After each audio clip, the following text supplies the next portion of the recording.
Hola a todos, vamos a dar continuidad a esta unidad de temática 3 de manejo de suelo que ya estuvo dando la introducción Pedro, y en este caso vamos a avanzar sobre lo que es el manejo de condiciones biológicas del suelo, específicamente materia orgánica, pero también vamos a hablar de algunas cositas de calidad de suelo e indicadores de calidad de suelo. Para situarnos dentro del programa analítico de la materia, como le dije, vamos a este punto: degradación física, química y biológica de los suelos, criterios de sostenibilidad, indicadores de calidad del suelo y uso del potencial de los indicadores para el monitoreo ambiental. Y también vamos a avanzar, como ya les dije, en lo que es el manejo de la materia orgánica del suelo y relación con otras propiedades. Evolución e importancia en los sistemas de producción, alternativas para mantener o incrementar la materia orgánica, y vamos a hablar de algunas cuestiones más de aplicación de temas de materia orgánica.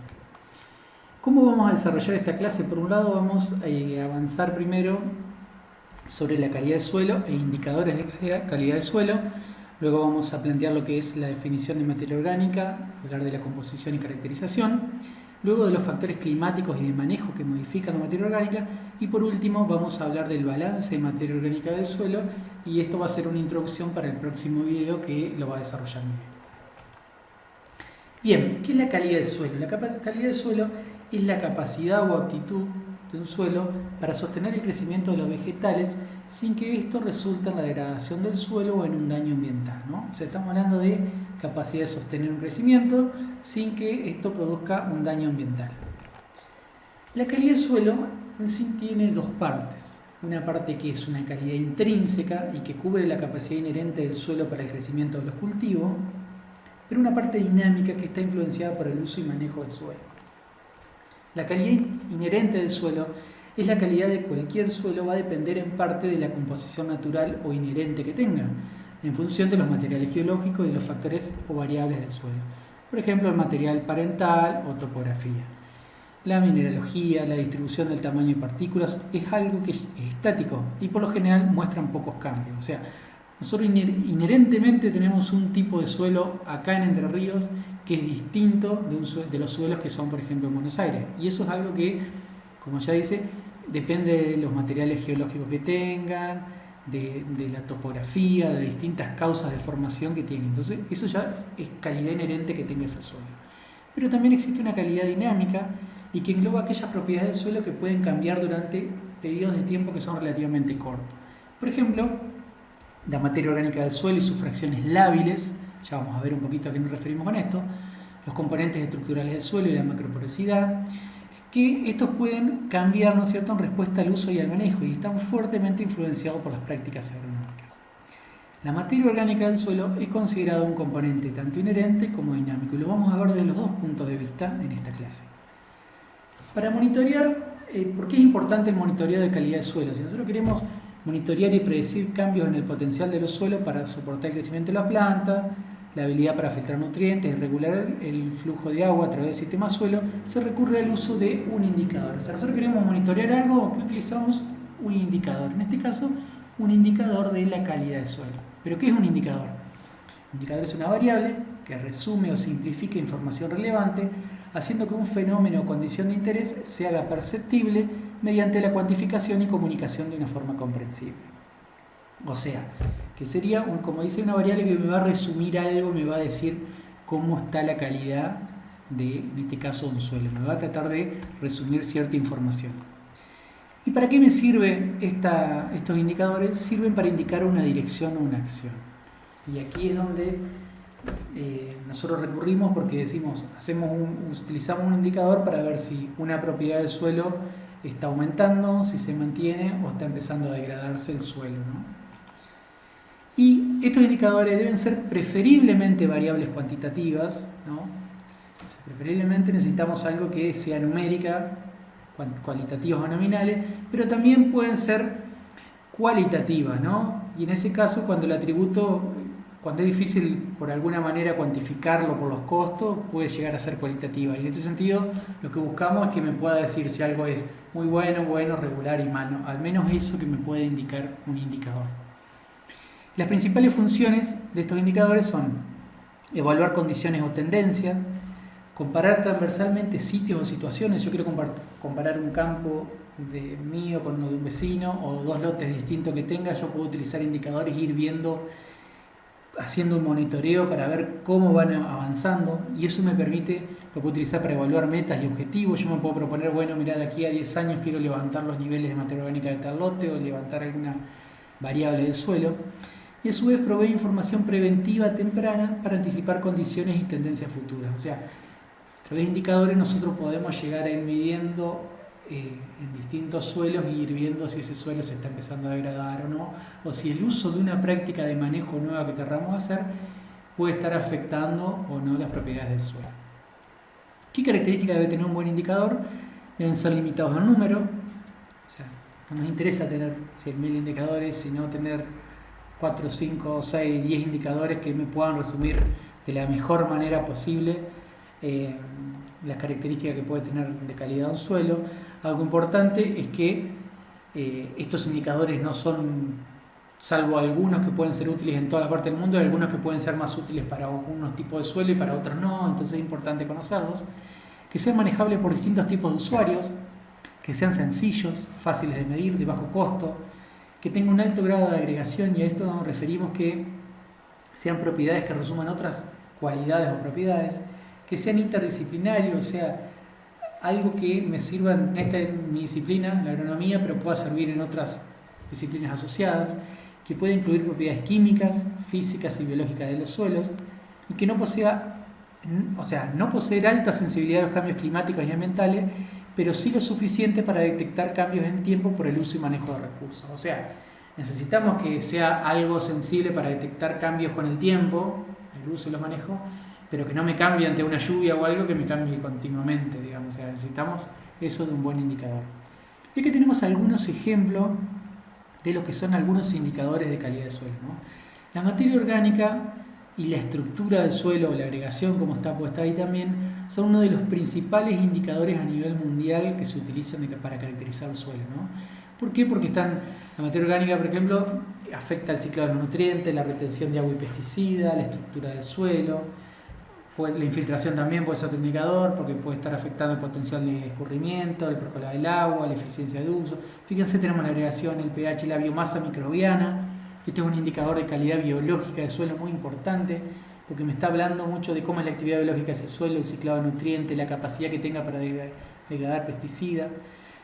Tenemos distintos, ¿no? De formas de nutrientes, la densidad aparente, y distintos tipos de indicadores. Dentro de estos indicadores, luego vamos a ver algunos en más detalle, como es la materia orgánica particulada, que es una fracción de esa materia orgánica que es sensible a cambios en el manejo, ¿no? Entonces, es importante que ustedes conozcan para qué sirven los indicadores y potencialmente qué herramientas pueden tener ustedes en el futuro para poder ir monitoreando la calidad de un suelo.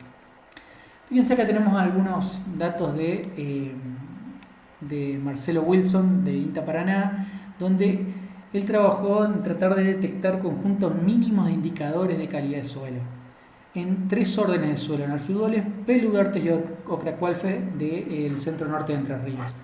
Y fíjense lo que les contaba hoy: tanto el carbono orgánico total como los agregados estables al agua fueron indicadores que en los 3 órdenes del suelo fueron seleccionados dentro de ese conjunto mínimo de datos, o sea que permitían poder monitorear la calidad del suelo y encontrar diferencias. También encontrar la porosidad total, el pH, pero fíjense que capacidad de intercambio catiónico tanto en Narjiduoles como Pelu-Ugarte fueron útiles, no tanto en Ocracualfe, y en Ocracualfe aparecieron otros como carbono, biomasa microbiana, nitrógeno potencialmente mineralizable. Con esto voy que no todos los indicadores son universalmente utilizados, sino que hay que evaluar qué indicadores son los más útiles en la zona para poder analizar los cambios de acuerdo a las prácticas de manejo. Lo que sí, la materia orgánica del suelo es considerado, como ya les dije, un atributo que es clave de la calidad del suelo y también de calidad ambiental. Y es uno de los componentes edáficos que más incide sobre la naturaleza, la magnitud y el mantenimiento de las funciones del agroecosistema. Ahora, venimos hablando de materia orgánica, pero ¿qué es la materia orgánica? Ustedes esto ya lo deben haber visto seguramente en edafología y microbiología agrícola, pero está bueno para recordarlo. En un sentido amplio, la materia orgánica son todas aquellas sustancias carbonadas orgánicas que se encuentran en el suelo, ¿no? Todas sustancias carbonadas orgánicas que encontramos en el suelo, esa es la materia orgánica. Ahora, en un sentido estricto, es la fracción orgánica del suelo excluido los residuos animales y vegetales aún no descompuestos.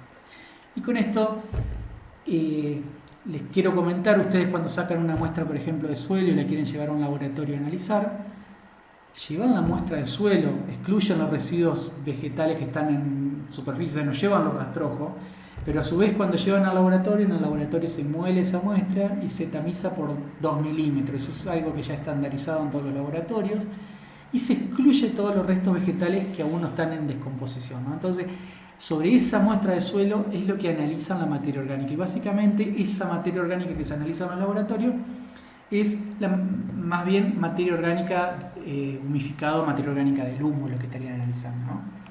Entonces, de ese total de materia orgánica que decíamos, o del total del suelo, fíjense acá tenemos un ejemplo, una parte lo ocupa el material sólido, otra parte el espacio poroso, el agua, y una parte muy pequeña lo ocupa la fracción orgánica del suelo. O sea, es algo muy importante la materia orgánica, pero sin embargo puede andar en un 5 o 6% de los suelos solamente la parte orgánica.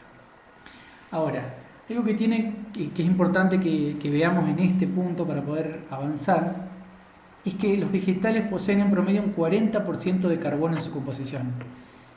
Esto normalmente cualquier rastrojo, planta que nosotros tenemos, cuando vamos y analizamos el contenido de carbono de ese residuo, alrededor de 40% de carbono contiene ese residuo, ¿no?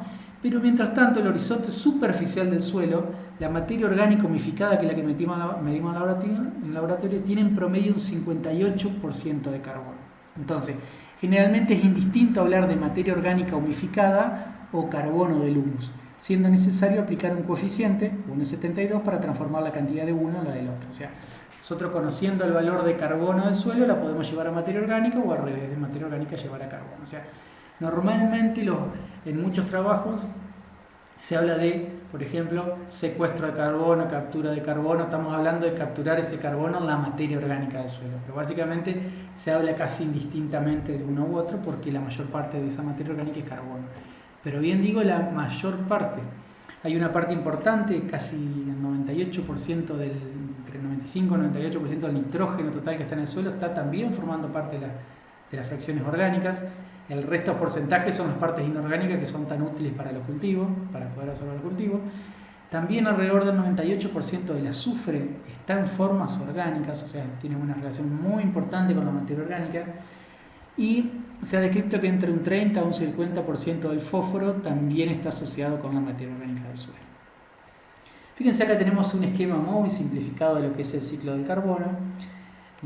Básicamente lo que ocurre es que a través del proceso de fotosíntesis hay una captura de carbono en la biomasa del suelo, de la biomasa vegetal, ¿no es cierto?, para poder crecer, y que luego de la cosecha existen aportes vegetales al suelo, ya sea por las raíces o por la biomasa aérea, y esos aportes vegetales, a través del proceso de humificación, que es un proceso de síntesis mediado por los microorganismos, pueden formar el humus, parte de la materia orgánica, pero a su vez también ocurren simultáneamente procesos de respiración y descomposición, ¿no es cierto?, con mineralización de esa materia orgánica y descomposición y pérdida de dióxido de carbono en la atmósfera. Esto es un ciclo que se da continuamente y es uno de los ciclos más importantes. Y como vemos acá, esa materia orgánica o esa degradación de aportes vegetales pueden producirse muy rápidamente, en menos de un año, ciertos compuestos, pero existen algunos compuestos que pueden llevar décadas en degradarse o algunos que pueden llevar inclusive ciclos en degradarse. Y esa parte es algo de lo que vamos a ir viendo un poco más adelante. Entonces, como les decía anteriormente, hay un rol muy importante de los microorganismos en la transformación de esta materia orgánica. Nosotros, una vez que ingresaba esta materia orgánica fresca, a través de los microorganismos se produce un proceso de degradación de estos residuos frescos y una síntesis para formar el humo, ¿no?, a través del proceso de humificación. Pero también ese humus, a través de un proceso de mineralización, o sea, en este caso mineralización es un proceso de respiratorio y fermentativo de destrucción que se rompe esa estructura del humo a compuestos más simples y se liberan lo que son nitratos, fosfatos, sulfatos, y se libera hasta el dióxido de carbono, que es por parte de la respiración. Entonces, ocurren estos grandes procesos, ¿no?, por un lado de degradación y síntesis, y por otro lado procesos de mineralización de la materia orgánica, todo mediado por los microorganismos del suelo. Entonces, ¿cómo estaba compuesta esta materia orgánica del suelo? Habíamos dicho que del total del suelo, solamente una pequeña proporción, que puede ser un 1 o un 6% de esa materia de esa masa del suelo es materia orgánica. Pero fíjense en el gráfico del medio que de un 70 al 90% de esa materia orgánica, ¿no?, es una parte muy estable, y que es el humus. ¿Bien? Pero sin embargo, existe otra proporción que está compuesto por compuestos fácilmente descomponibles, fíjense, del 7 al 21%, y por biomasa microbiana. La biomasa microbiana puede ser los hongos, bacterias, actinomycetes, la fauna del suelo, protozoos. O sea, básicamente estamos hablando entonces de una parte muy estable. La mayor parte de esa materia orgánica está compuesta por partes estables, que son el humus, pero también encontramos biomasa microbiana y compuestos fácilmente descomponibles. Esto, por un lado, es lo que conformaría el humus, sería la materia orgánica o las sustancias húmicas, por un lado, que pueden haber visto en edafología, que era una manera de caracterizarla en laboratorio, separándola en ácidos fúlbicos, ácidos húmicos y huminas.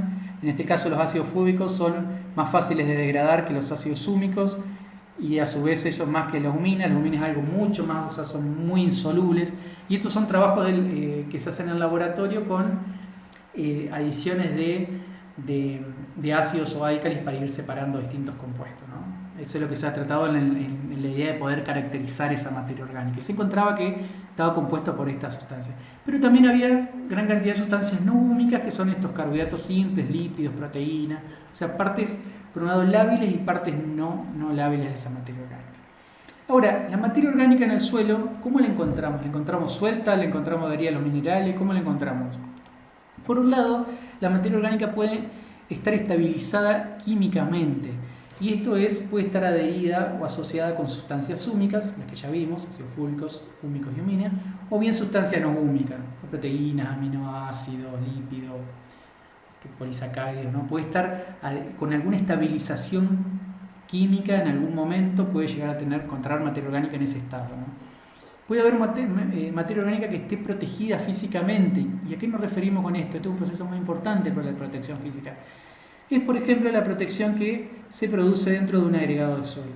Acá tenemos un ejemplo de lo que es un agregado de suelo: una partícula de arena, limo, arcilla, fíjense, aire, y acá tenemos algunas hifas de hongo, y fíjense en el medio dice materia orgánica, complejos de arcilla y materia orgánica. O sea, básicamente la materia orgánica puede quedar protegida del ataque de los microorganismos para degradarla, porque puede quedar, por ejemplo, encerrada dentro de lo que son partículas de arena, limo, arcilla, y quedar protegida en este caso del ataque microbiano, ¿no? Entonces, esa es una manera donde nosotros podemos encontrar materia orgánica en el suelo, ¿no? En este caso también tenemos el ejemplo de un microagregado de suelo, donde encontramos que esto es una partícula de materia orgánica particulada, o materia orgánica más bien más joven, ya vamos a ver un poquito más este tema, pero que puede quedar protegida, ¿no?, dentro de esas partículas así. Entonces, estas son unas maneras de una protección física que puede estar la materia orgánica. Pero también puede existir una estabilización bioquímica de esa materia orgánica. O sea, una vez que se fueron degradando esos distintos compuestos, empiezan a quedar los compuestos más recalcitrantes, con ligninas, polifenoles, o bien complejos arcillos húmicos, que son complejos de materia orgánica que llevan muchísimo tiempo, hasta siglos, para poder degradarse, pues les cuesta mucho. O sea, esas estabilizaciones bioquímicas son muy estables, ¿no? Y por otro lado podemos encontrar materia orgánica que no está protegida, que puede ser materia orgánica de reciente incorporación, o que está libre en la masa del suelo o en algún macroagregado y que todavía no ha logrado una buena protección física, ¿no? Entonces podemos tener estabilización química, protección física, estabilización bioquímica y materia orgánica no protegida. Pero si bien es importante y necesario caracterizar bioquímicamente los compuestos que integran la materia orgánica, esto no es suficiente para comprender acabadamente su funcionalidad y la composición, especialmente en el mediano plazo. ¿Qué quiero decir con esto? Que si bien ha habido un esfuerzo muy grande de investigación para tratar de separar, conocer cómo era la materia orgánica, cuál era la molécula, nunca se pudo lograr porque no es una molécula única, y se trataba de separar por medio de laboratorio con ácidos cuál era la parte húmica, fúlbica. Eso, si bien servía para caracterizarlo, no servía para decir nada contra el manejo. Uno podía hacer un manejo u otro y no te decía nada eso de la materia orgánica. Entonces, es necesario para entender esto darle otra idea y conocer cómo está compuesta la composición en el tiempo de esa materia orgánica, ¿no? Entonces, para ello la materia orgánica puede ser caracterizada si nosotros la separamos en compartimentos con funciones o atributos funcionales dinámicos, ¿no? Como por ejemplo la vida media. Esto es el tiempo requerido para que se recicle o se degrade el 50% de la masa de esa fracción. Por ejemplo. Y en eso nos separa en 3 compartimentos. Uno es materia orgánica del suelo activa, que estaría haciendo referencia a esa materia orgánica no protegida que yo le decía en el suelo, que es una fracción muy importante. En poca cantidad está en la materia orgánica, pero es muy importante. Después encontramos una fracción o un compartimento de materia orgánica que es la materia orgánica lenta, que es aquella que puede estar protegida físicamente en un agregado o bien químicamente. Recuerden que le decíamos estas uniones que podía tener a través de sustancias úmicas y no úmicas. Y por último puede haber una materia orgánica de tipo pasiva, una materia orgánica del suelo pasiva, que es esa materia orgánica más recalcitrante y protegida bioquímicamente. ¿Está? Entonces, esta manera de separar en partes activas, lentas o pasivas fue un avance para poder entender mejor los cambios del manejo. Bien, entonces, ¿qué es esta fracción activa de la materia orgánica? La fracción activa es una fracción que tiene una alta relación carbono-nitrógeno. Normalmente estamos hablando de relaciones de 15 a 30, corta vida media, de meses a pocos años, o sea, sobre una parte de esa fracción de materia orgánica que dura poco tiempo, que incluye la biomasa viva, detritus de partículas finas de materia orgánica particulada, mayoría de los polisacáridos y sustancias no húmicas. ¿Se acuerdan que yo les decía estas sustancias no húmicas y que podían ser polisacáridos, aminoácidos que podían estar en el suelo? Y fíjense, esta fracción activa explica del 10 al 20% de la materia orgánica total. Y tiene funciones muy interesantes esta fracción activa, porque tiene función en la dinámica de nutrientes y en las propiedades biológicas. ¿Por qué? Porque provee el alimento más accesible para los microorganismos y la mayoría del nitrógeno que es rápidamente mineralizable. Entonces, tiene una función muy importante. Si bien es baja la proporción, alta, muy importante la función que tiene. Y a su vez, tiene una función importante en la estabilidad estructural, que ya vimos que tiene un efecto sobre el aumento de la infiltración del agua, la resistencia a la erosión y facilidad del laboreo, ¿no? O sea, es importante esta fracción activa para mantener la estabilidad de la estructura. Fíjense, ¿a qué nos referimos con esa fracción activa? A esto. Aquí tenemos una foto con una actividad de microorganismos del suelo, donde vemos los agregados del suelo, restos vegetales y cómo esos restos vegetales están siendo atacados por los microorganismos. Y fíjense, tenemos hifas de hongos robándose. Entonces, esto nos está hablando de una rápida actividad biológica del suelo que está en ese momento. Entonces, esto nos está claramente liberando sustancias, mucílagos o distintas sustancias cementantes que permiten agregar el suelo y proteger el suelo. Entonces es una parte que es muy activa y esta fracción, como le dije, es una de las principales que está asociada con la parte nutricional del suelo. Pero luego existe otra fracción que dijimos que es una fracción lenta. Esta fracción lenta tiene propiedades intermedias entre lo que es la fracción activa y la pasiva. Tiene una vida media de 15 a 100 años, o sea, fíjense, una vida más intermedia. Relaciones carbono-nitrógeno que pueden ir de 10 a 25. Y esto incluye tejidos de plantas que están muy finamente divididas y con alto contenido de lignina. O sea, pensé ya de ese residuo que cayó al suelo, que se empezó a degradar y formó parte de la fracción activa. Una vez que siguió degradándose y quedando contenidos más recalcitrantes, empiezan a formar parte de la fracción lenta. Otros componentes que son lentamente descomponibles y químicamente resistentes. Y tanto la fracción activa como la lenta, o sea, la anterior que nombramos como esta fracción, estarían principalmente comprendidas en la fracción de lo que es la materia orgánica particulada. ¿A qué me refiero con esa materia orgánica particulada? Miren esta foto. Esta foto la sacamos con una compañera con una lupa y lo que tenemos es arena, fíjense, partículas de arena, son esa transparente, y tenemos restos vegetales, ¿no? Que es materia orgánica particular. ¿A qué nos referimos con esa materia orgánica particular? Hoy les contaba que cuando uno llevaba una muestra al laboratorio, se molía, se tamizaba por 2 milímetros, y si querías analizar la materia orgánica total, el valor que te daba básicamente era de la materia orgánica del humo, ¿no? Pero hay una manera de separar, que dijimos que separar estas fracciones activas, lentas o pasivas, si nosotros separamos a través de separaciones de tipo física.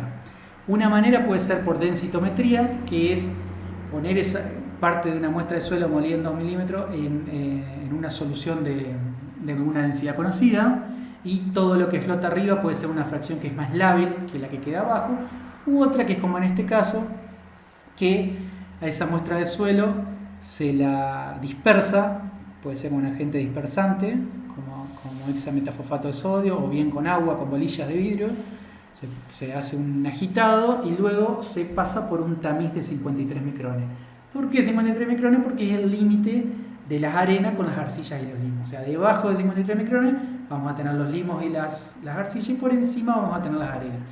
Y se ha encontrado que esa separación, y analizando la materia orgánica en esa fracción que queda arriba del tamiz, en vez de mirar en todo el suelo, mirar lo que queda arriba del tamiz, que es básicamente me está hablando de esas fracciones que están en estados iniciales de descomposición y han sido útiles para encontrar efectos de las prácticas de manejo. Por eso es que es importante estudiar distintas fracciones de la materia orgánica y no solamente la materia orgánica total, porque en muchos casos, si nosotros vamos en un campo y medimos por 2 o 3 años materia orgánica total, puede que no encontremos diferencias. ¿Por qué? Porque vamos a estar midiendo la materia orgánica estable, que no es tan degradable, ¿no? Entonces, si nosotros queremos tener la idea y monitorear a través de un indicador, es importante conocer que esa materia orgánica puede estar compuesta de fracciones, o está compuesta de fracciones que son más activas o lentas, y tratar de analizarla. Una manera es a través de esta materia orgánica particular, que es un indicador de calidad de suelo. Bueno, yendo a la otra fracción que me quedaba, ya había nombrado la activa, la lenta, queda la fracción pasiva. Es una fracción, está compuesta por un material muy estable, tiene una vida media de cientos a miles de años, ¿no? Relaciones carbono-nitrógeno de 7 a 10. O sea, ya estamos casi con la relación carbono-nitrógeno, casi el suelo, como decía, que anda alrededor de 10 a 1, o sea, 10 de carbono por 1 de nitrógeno. Explica de un 60 al 90% de la materia orgánica total. Nuevamente, esta fracción pasiva es casi toda la materia orgánica del suelo, y está compuesta por la mayoría del humus físicamente protegido en complejos organominerales, complejos arcillos húmicos, la mayoría de las huminas y muchos de los ácidos húmicos. ¿Qué función tiene? Asociada a las propiedades coloidales del humus, se asocia con los coloides, y es responsable de la mayor parte de la capacidad de intercambio catiónico y la capacidad de retención del agua que aporta la materia orgánica del suelo. O sea, gran parte de la SIC y la capacidad de retener agua está dada por esta fracción pasiva de la materia orgánica. Y esta fracción de materia orgánica es lo que estaría comprendido como la materia orgánica asociada a la fracción mineral. Nuevamente, yendo en el ejemplo anterior que les mostraba la materia orgánica particulada, le decía que lo que quedaba arriba de 53 micrones era materia orgánica particulada. Bueno, todo eso que queda debajo de 53 micrones, que sería limos, arcillas y materia orgánica que quedó abajo, esa materia orgánica es la fracción de materia orgánica asociada a minerales. Y también te permite, puede ser utilizado como un indicador de calidad de suelo. Ahora, ¿por qué nos preocupa el contenido de materia orgánica del suelo? Porque la materia orgánica puede tener un rol importante desde el punto de vista de la provisión de nutrientes del suelo y ayudar al funcionamiento químico. Asociada a partículas minerales, tiene un efecto importante en lo que es el funcionamiento hídrico del suelo, físico y químico, y a su vez es fuente de energía y de carbono para los microorganismos, ¿no? Y en ese sentido ayuda al funcionamiento físico y biológico del suelo. Entonces, nuevamente, desde el punto de vista físico, mejora la estabilidad de las estructuras de los suelos en distintas escalas, influye sobre propiedades de retención hídrica de los suelos y mejora la infiltración del agua. Desde el punto de vista químico, contribuye a la capacidad de intercambio catiónico, mejora la habilidad buffer del suelo ante cambio de pH. ¿Y con esto qué significa? Suelos con mejores contenidos de materia orgánica pueden resistir mejor en los cambios de pH. Acompleja cationes, mejora la disponibilidad de fósforo, reduce la concentración de cationes tóxicos, promueve la unión de partículas minerales. Es muy importante para degradar. Si tenemos suelos con mejores contenidos de materia orgánica, pueden ayudar a degradar más fácilmente algunos pesticidas, herbicidas. Y desde el punto de vista biológico, provee una fuente de energía esencial para los procesos biológicos, contribuye a la resiliencia del sistema suelo-planta y es un reservorio muy importante de nutrientes, nitrógeno, fósforo, azufre. Ahora, hoy nombramos inicialmente lo que íbamos a ver, que existen distintos factores que pueden afectar el nivel de materia orgánica del suelo. Dijimos factores climáticos o algunos factores más que nada intrínsecos, pero también existen algunos factores más de manejo que pueden estar afectándola. Aquí lo vamos a trabajar sobre algunos factores más que nada inherentes. Fíjense, la materia orgánica de un suelo, la cantidad de materia orgánica que puede existir en un suelo, puede estar afectado o está afectado por la temperatura, por la precipitación, por los tipos de suelo. La temperatura, ¿por qué? Lugares donde latitudes más bajas, más cercanos a los trópicos, lo que estamos encontrando es que, más cercano al Ecuador quiero decir, lo que encontramos es que hay mucha más temperatura, por lo tanto al haber más temperatura los procesos biológicos son mucho más rápidos y hay una mayor mineralización de la materia orgánica, ¿no? O sea, los procesos son muy rápidos y se pierde más materia orgánica. Entonces puede que exista menos materia orgánica que en lugares de latitudes más frías. Bien, por otro lado la precipitación es otro factor que puede estar afectando el nivel de materia orgánica. ¿Por qué? Porque como vimos en el ciclo del carbono, para ingresar carbono al suelo necesitamos de que se nos aportar biomasa o materia verde al suelo. Entonces, con las precipitaciones podemos tener mayor cantidad de biomasa que en lugares con bajas precipitaciones. Y por otro lado, el tipo de suelo, a través de, como vimos, suelos que tengan más cantidad de partículas finas, por lo general tienen mayor probabilidades de proteger físicamente la materia orgánica del suelo, o generar estos complejos bioquímicos o digamos, químicos o bioquímicos del suelo, ¿no? Estos complejos arcillos húmicos, todo pueden generar con mucha más facilidad que suelos que tengan mayor proporción de suelos de tipo arenoso, ¿no? Entonces, fíjense en este ejemplo, acá tenemos el mapa de Argentina, donde tenemos los contenidos de materia orgánica en algunas provincias, distintos contenidos de materia orgánica en algunas provincias, y fíjense que esos contenidos de materia orgánica tienen una variación. Por un lado, esa variación puede ser por las precipitaciones, por lo que les estaba explicando, lugares con, por ejemplo, en la zona acá de lo que es La Pampa, sur de Córdoba, oeste de Buenos Aires, que son la zona más semiárida, los contenidos de materia orgánica son claramente más bajos que los que encontramos acá en Entre Ríos o en lo que es sur de Buenos Aires, ¿no? Eso por un efecto de más precipitación, más aporte, hay más biomasa, más producción y por lo tanto más contenido de materia orgánica. Y esto lo vamos a ver en un pequeño ejemplo. Acá tenemos lo que es la relación entre precipitación y contenido de materia orgánica y rendimiento de maíz con y sin fertilización. En el eje de las Y tenemos rendimiento de grano de maíz y en el eje secundario de las Y materia orgánica y en el eje de las X precipitación. Fíjense, en tres sitios con distintas precipitaciones vemos que a medida que hay más precipitación, el rendimiento de grano claramente aumenta, y más si se fertiliza, pero lo que nos interesa es ver la materia orgánica. Fíjense cómo a medida que hay más precipitaciones, los contenidos de materia orgánica del suelo son mayores. Y eso es por algo ya de por sí intrínseca de ese suelo. Más allá de que pueda haber un efecto después del manejo, ¿no? Como lo vemos en este caso. Fíjense, acá tenemos dos lugares con precipitaciones contrastantes y vemos que en los lugares de menos precipitaciones, los contenidos de materia orgánica son más bajos que en los lugares de altas precipitaciones. Pero a su vez vemos una diferencia entre un sitio virgen y cultivado, ¿no? Entonces en ese caso es un efecto del manejo que ha llevado a degradar ese sitio. Pero claramente hay un efecto sitio, un efecto inherente de las precipitaciones sobre los contenidos de materia orgánica. Otro efecto que vimos es la temperatura, que bueno, ya lo discutimos, y esto es claramente para ver que en lugares más bien con más bajas temperaturas y buena producción, los contenidos de materia orgánica pueden ser más elevados que en otros sitios. Pero también tenemos un efecto de las texturas. Y en este caso yo le genero la flecha así transversal desde lo que es la zona más bien arenosa de la Pampa, ¿no? Hacia la zona arcillosa que tenemos nosotros acá. A medida que tenemos más contenido de fracciones finas, podemos tener mayor cantidad de materia orgánica, ¿no? Que eso no quiere decir que esa materia orgánica nuevamente va a estar disponible, no, eso tiene que quedar claro. O sea, ¿por qué? Porque gran parte de esa materia orgánica es estable. Sino que inherentemente tenemos mayores contenidos de materia orgánica. Y aquí tenemos un ejemplo donde en el eje de las Y está el porcentaje de materia orgánica, en el eje de las X la proporción de arcilla más limo.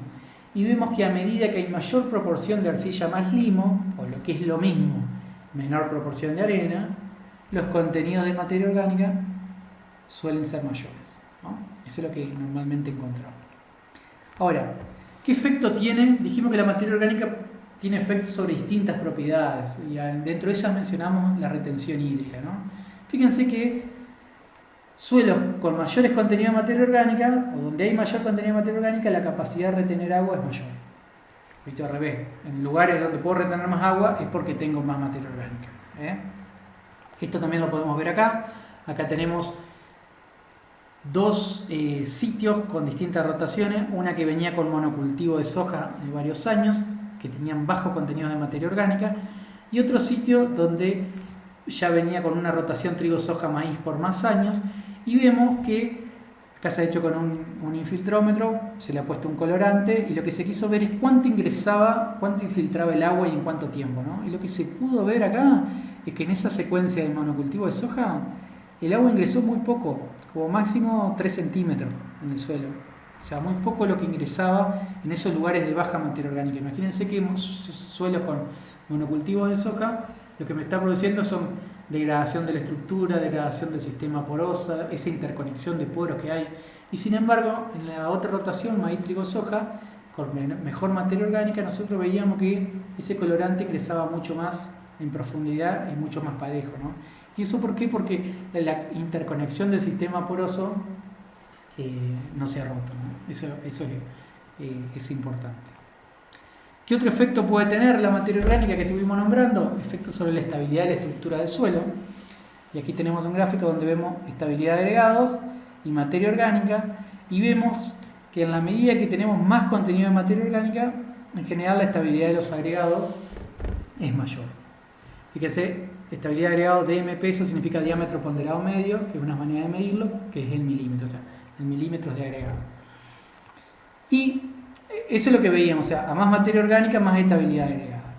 Yo pude observar en mi tesis de doctorado que a medida que más carbono del suelo teníamos, efectivamente había más estabilidad de agregados. Eso lo pude ver claramente en un suelo, en el Molisol, ¿no? Pero luego no encontraba diferencia con una situación inalterada. Es como que a medida que más carbono se tenían los sitios o suelos distintos, cada punto estaba nombrando un lote distinto, a medida que había más carbono en esos suelos, yo efectivamente tenía más estabilidad hasta un cierto punto que no me cambiaba con el sitio inalterado. Sin embargo, en el vertisol, en el suelo vertisol, en un rango bastante amplio de valores de carbono, no encontraba diferencia de estabilidad en el suelo vertisol, pero sí encontraba en una situación con pastura, que es el intermedio, o en una situación inalterada. Entonces, ¿qué quiero decir con esto? La materia orgánica es muy importante en la estabilidad de la estructura, y eso es así, lo vemos en las situaciones inalteradas y lo vemos claramente en el Molisol. Ahora, en otros suelos como el vertisol, donde entran a jugar otras cuestiones, o la misma arcilla, o la capacidad de autoestructurarse esos suelos, puede hacer que la estabilidad de la estructura del suelo no sea claramente un indicador para ese suelo que me pueda estar mostrando un cambio de manejo, ¿no? Fíjense, acá vemos en 5-15 centímetros de profundidad. Nuevamente en el Molisol hay una clara relación, cuanto más carbono tenemos más estabilidad, pero no así en el vertisol, ¿no? Sí se ve en la situación inalterada versus las que están en agricultura. Ese punto último, que es la situación inalterada, lo que me estaría marcando es que claramente en una situación inalterada, cuando nosotros tenemos un vertisol inalterado, está con buena estructura y la materia orgánica tiene un rol importante, pero una vez que lo pusimos en producción, rápidamente se cae esa materia orgánica del suelo y ya la estabilidad de esa estructura pasa a estar manejada por otras cuestiones, y no solamente por la materia orgánica, sino también por la mineralogía de las arcillas, o el tipo de arcilla. Bien, ahora, ¿cuál es el efecto de las prácticas sobre el contenido? Vamos a ver algunas cuestiones, algunas cosas más prácticas sobre el efecto de las prácticas de manejo sobre el contenido de materia orgánica del suelo. Nosotros esperamos que luego de esta cursada ustedes puedan ver estas situaciones o tratar de tender en su trabajo futuro a lograr situaciones de, como están en la foto, ¿no? De buena cobertura del suelo, de buena protección, de rotaciones de cultivo. Entonces, por medio de rotaciones de cultivos y sistemas de labranza, se pueden manejar el momento, la cantidad, la calidad, la forma de retorno de carbono al suelo y los factores que influyen en su transformación.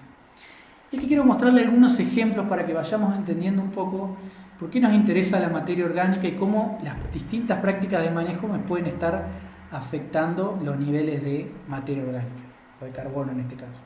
Fíjense, acá tenemos un gráfico, en el eje de las Y tenemos carbono orgánico, stock de carbono orgánico, y en el eje de las X tenemos los años. En el gráfico de la izquierda es en siembra directa y el gráfico de la derecha en labranza convencional. Lo que está comparando es un sistema 100% pastura. Fíjense que bajo pastura el estado de carbono casi que no cambió, se mantiene casi inalterado con algunas leves caídas, pero básicamente está inalterado. Ahora, tenemos algunas situaciones que tienen 50% de pastura, que es este, y 50% de agricultura. Fíjense, esta primera fase es la fase agrícola. Cuando existe la fase agrícola, normalmente existe una caída de la materia orgánica del suelo, que luego se recupera cuando vuelve a una fase de pastura nuevamente. Y estas son otras situaciones que tienen, por ejemplo, 25% de pastura y 75% de agricultura, o 100% de agricultura, que es esta acá abajo. Entonces, ¿qué es lo que queremos mostrar con esto? Que normalmente situaciones que tienen gran cantidad de agricultura, o sea, muchos años bajo uso agrícola, normalmente los niveles de materia orgánica del suelo tienden a ser más bajos, y más aún si no se hace una buena rotación para tratar de mantener esos niveles. Y fíjense que esos niveles que estamos viendo acá, cuando esas pérdidas que podemos ver de materia orgánica se exacerban o se amplifican mucho más cuando estamos hablando de labranza convencional. Fíjense esta situación que tenía 50% agrícola y 50% pastura, es muchísima la caída que ocurre con el paso del tiempo cuando tenemos la fase agrícola, y luego existe una recuperación que es un poco más lenta en la fase de pastura, ¿no? Pero fíjense que no estamos llegando al valor elevado que teníamos solamente si hacíamos 100% de pastura. Lo mismo con los otros, que tenían 25 de pastura, acá tenía la fase de agrícola, 75 agrícola y 25 de pastura, o solamente 100% agrícola. Entonces, nuevamente, si comparamos este 100% agrícola que encontramos en labranza convencional versus el siembra directa, vemos que cada vez que tenemos labranza convencional terminamos con valores menores de materia orgánica. ¿Y esto por qué? Porque a medida que nosotros ponemos un implemento de labranza, nosotros estamos rompiendo la estructura del suelo, estamos rompiendo esos agregados. Recuerden que una manera de proteger esa materia orgánica era una protección física, que se protegía la materia orgánica físicamente, no dentro de esos agregados. Entonces, en la medida que nosotros rompemos ese suelo, rompemos los agregados, dejamos esa materia orgánica libre al ataque microbiano, y se produce una mayor degradación. Pero bueno, una de las técnicas que podemos utilizar es con la siembra directa, las pérdidas serían menores, y nuevamente, como vemos, si nosotros tratamos de jugar con el tiempo entre agricultura y ganadería o planteos mixtos, puede ser una manera interesante de intentar mejorar los valores de materia orgánica, ya que las pasturas, al tener fíjense que una pastura nosotros la tenemos, tiene una cobertura verde a lo largo del año por 3-4 años, la tenemos siempre verde, con mucha actividad de raíces y mucha cantidad de raíces, que por ahí no vemos tanto, con caídas de hojas frecuentes. O sea, la actividad biológica que hay es impresionante comparada con una secuencia que podemos tener, por ejemplo, un único cultivo al año o un doble cultivo a lo sumo, que está en un cierto tiempo y en un cierto ciclo, y las producciones que nosotros podemos tener o las profundizaciones de raíces que tenemos claramente son menores que las de pastura. Por eso las diferencias, ¿no? Acá tenemos otro ejemplo más para ver. Esta es la evolución del contenido de carbono orgánico del suelo en diferentes rotaciones. Este es un ensayo de Línea La Estanzuela, el ensayo de larga duración más antiguo de Sudamérica. Y fíjense, acá tenemos nuevamente en el eje de las Y carbono orgánico, en el eje de las X los años, y vemos 4 situaciones, ¿no? La situación azul es la S1, que sería una agricultura continua con labranza. Fíjense cómo a lo largo del tiempo ha habido caídas del contenido de carbono orgánico. Luego encontramos un S2, que son los cuadrados, donde es esa misma agricultura continua, pero ya con nitrógeno y fósforo. Fíjense que si bien hay caídas de materia orgánica, esas caídas ya son menores o tienden a estabilizarse, ¿no? A la medida que empezamos a utilizar fertilizaciones u otras estrategias, otros planteos, ¿no? Después tenemos en color gris con unas X, tenemos la S7, que es 66% de agricultura con 33% de pastura de trébol. O sea, 66 de agricultura, 33 de pastura, y fíjense que casi se mantiene invariable los contenidos de materia orgánica. Cayó un poco, pero básicamente podemos contener. O sea, hay maneras que nosotros tenemos de jugar con las rotaciones para poder mantener esos valores de materia orgánica. Y más aún, fíjense la rotación S5, que es 50% de agricultura y 50% de pastura. Fíjense que los valores de materia orgánica se mantienen altos. Y esos cambios o esas caídas que hay, un poco más marcados en ciertos momentos, es lo que le nombraba hoy. Los momentos de las fases agrícolas, con mayores caídas, y recuperaciones durante los momentos de las fases de pastura. Acá tenemos otro ejemplo. Este es un ejemplo realizado en Balcarce, en Buenos Aires, donde se está viendo la evolución del contenido de carbono orgánico y los años de agricultura para distintos tipos de rotaciones. Acá por un lado tenemos rotaciones con mayores proporciones de girasol y soja, que son cultivos con bajos aportes de residuo y de baja relación carbono-nitrógeno, o sea, residuos que se pueden degradar muy rápido, que duran poco en el campo. Y en este otro lado, en el gráfico de la derecha, lo que podemos estar encontrando son secuencias que tienen mayor proporción de maíz o trigo, o sea, secuencias que tienen una relación carbono-nitrógeno más elevada y por lo tanto pueden durar más en el campo. ¿Qué es lo que estamos viendo? Que a medida que aumenta la agricultura, cabe aclarar que esto está en labranza convencional, a medida que aumentaban los años de agricultura se observaba una caída importante del contenido de materia orgánica del suelo o de carbono. ¿Ven? Caídas muy importantes, pero esas caídas eran un poco menos marcadas, o el valor final era menos marcado en el caso que usáramos mayor cantidad de maíz o trigo en la rotación, ¿no? Eso es algo importante de notar. Ahora, y a su vez era sin nitrógeno. Ahora, cuando nosotros utilizábamos nitrógeno, nosotros utilizamos un fertilizante, lo que vamos a hacer es promover la producción de mayor cantidad de biomasa, por lo tanto pueden mejorar los aportes de materia orgánica.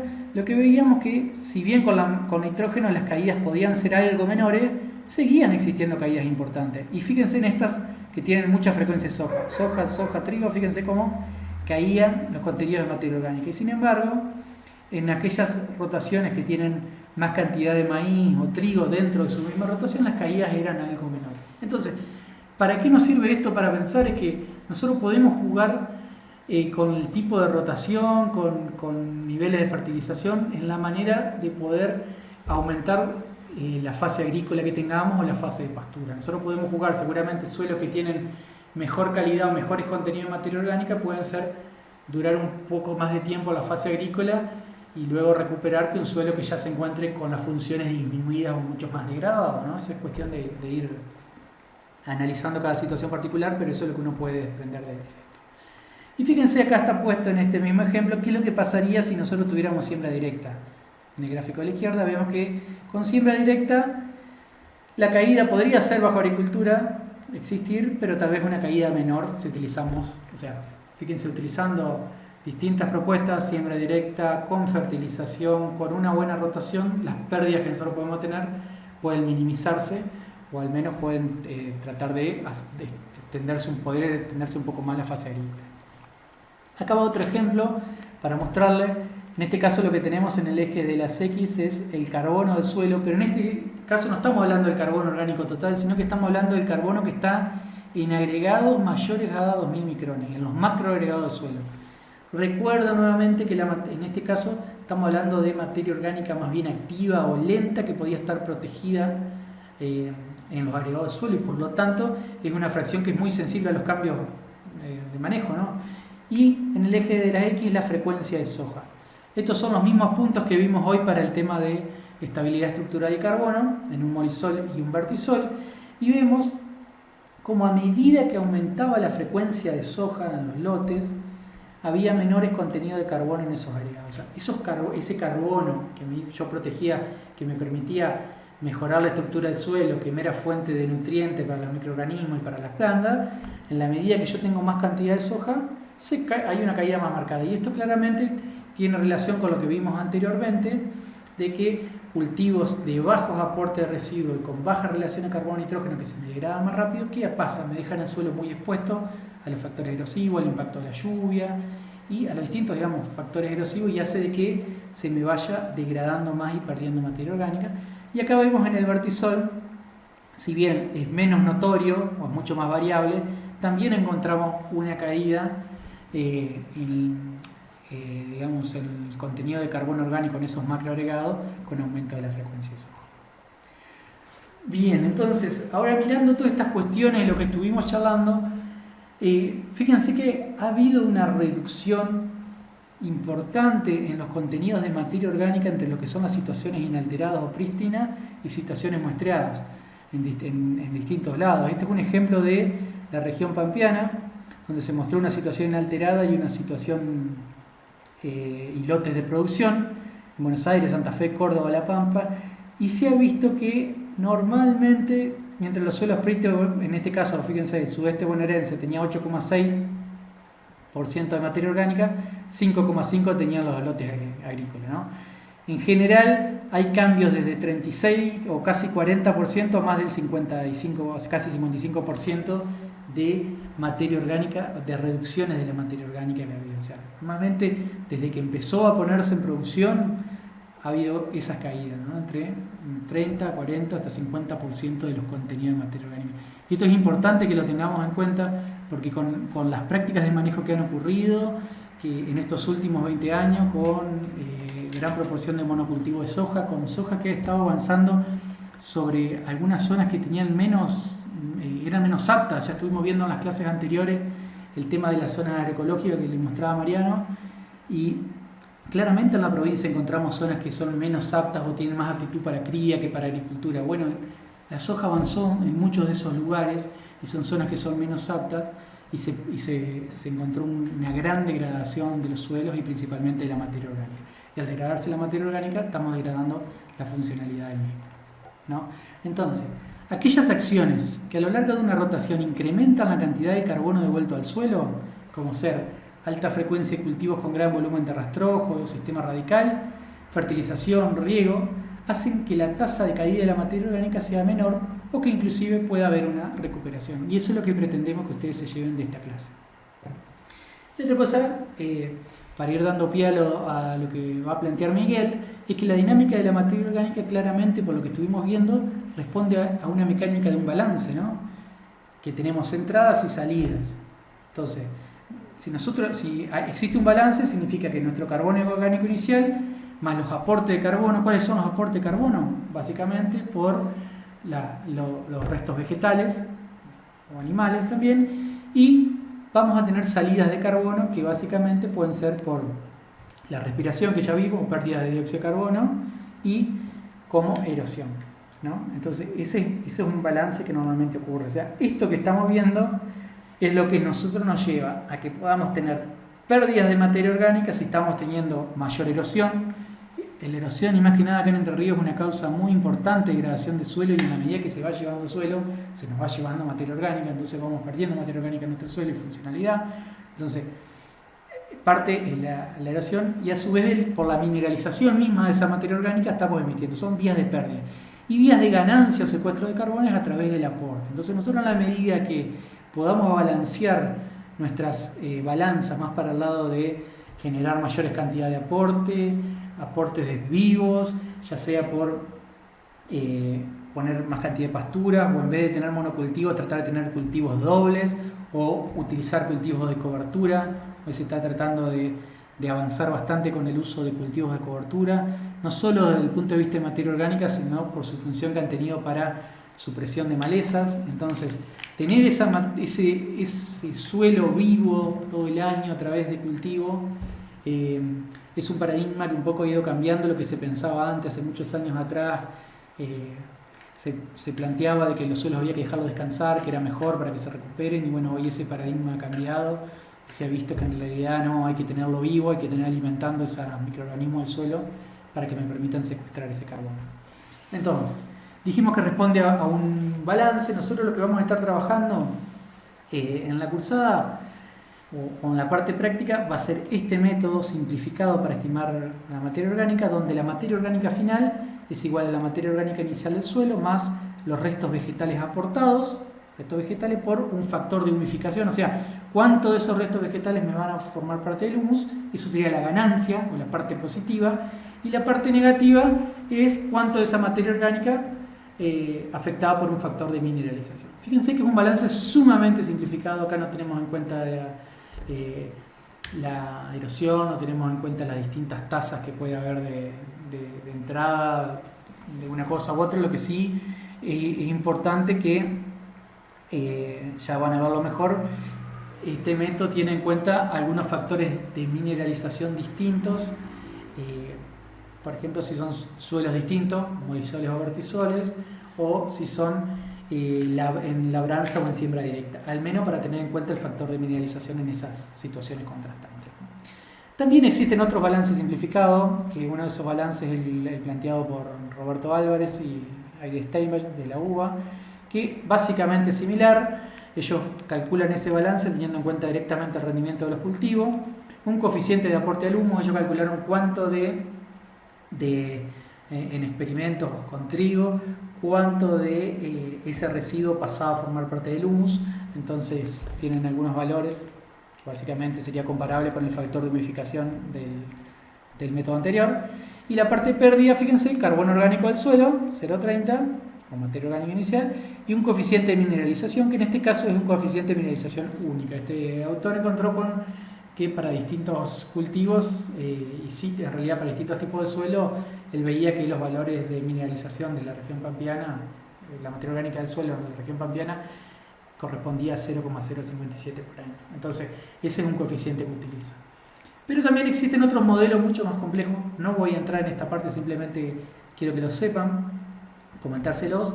Existen otros modelos como el AMG, Andriulo Marie Griff, este es de un investigador del INTA Pergamino, otro que se llama Century, CIFAM, ROTC, o varios modelos que lo que intentan es, utilizando información que hay disponible o en experimentos de larga duración, es poder plantear escenarios futuros y ver cómo va a evolucionar, cómo va a ser la evolución de la materia orgánica del suelo utilizando tal o cual rotación. Así que son muy útiles, pero bueno, claramente para manejar o alimentar esos modelos se necesitan de muchos datos y de datos de fracciones y todo. Fíjense que lo que nosotros solamente utilizamos los balances amplificados es la materia orgánica total del suelo y nada más.